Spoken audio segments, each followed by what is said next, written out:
Hi, welcome to EduSign. As a professor, EduSign gives you total control over your courses. 15 minutes before the beginning of your course, you will receive an email inviting you to connect to EduSign and collect your students' signatures. But first of all, as a professor, you have to sign the attendance sheet yourself. There are different ways to make your students sign. The first one is the email signature. By using this method, you will select your students and send them a signature email. The students will automatically receive an email and will be able to sign via a smartphone, a computer or a tablet. The second option is a QR code. You can display the QR code on the classboard or on a screen, for example. Students will use the EduSign app to scan the QR code and sign.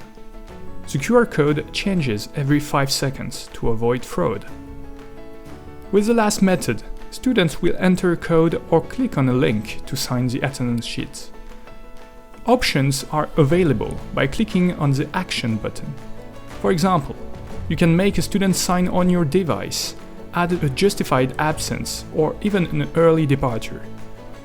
With EduSign, automate student attendance and spend time on what matters.